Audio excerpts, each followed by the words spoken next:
Hey there everybody, Andrew King here, Editor-in-Chief of Canadian Musician, and this is Ask Andrew, our new weekly video series. We'll have an edition going up every Monday on our Instagram channel, and it's essentially me answering your questions about the music industry or your career within it. This is an extension of what we do in the pages of Canadian Musician and our other initiatives like the Canadian Musician Radio podcast and our series of free music business webinars with NWC webinars, basically looking to get you the information you need to take your career to the next level. Now, I've got over 10 years in the music business. That's a lot of articles and interviews and conferences, workshops, seminars, panels, etc. And then with that too, Canadian Musician as an institution, 40 years in 2019.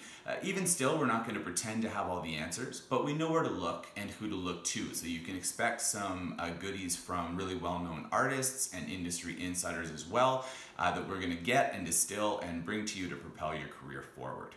You can submit your questions a number of different ways. We're on Facebook, Twitter, and Instagram at CDNmusician. Tag us, use the Ask Andrew hashtag, or submit via email, askandrew@nor.com. CanadianMusician.com/askandrew is where you can go for more information. Now, to get us started here, one of the most frequently asked questions that I've seen or heard over my time in the industry that actually just came up at one of our recent webinars is about venue size. It was a woman who is in an act that can draw a few hundred people in their home market, and her question was, for an album release, should we be playing a venue that we've sold out before and can probably fill again, or should we be looking to a larger space?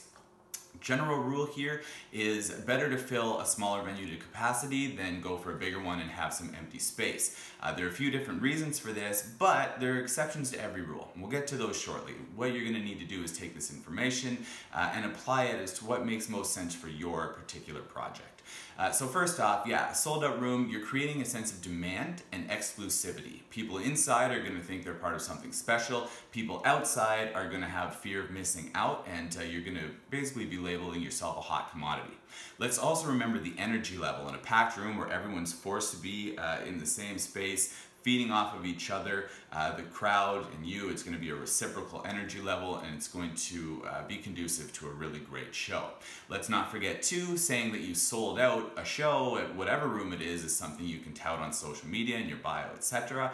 And remember that the smaller rooms often come with lower booking cost and lower overhead.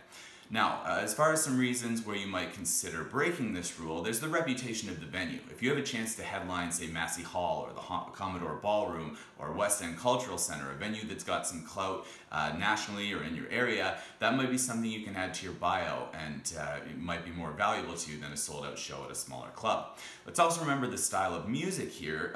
Jazz, classical, and remember there are exceptions to this too. Some styles of music don't rely on that intimate energy and back and forth energy to create a memorable experience, and so it may not be that important that the room's not full if people are still getting the experience that they want.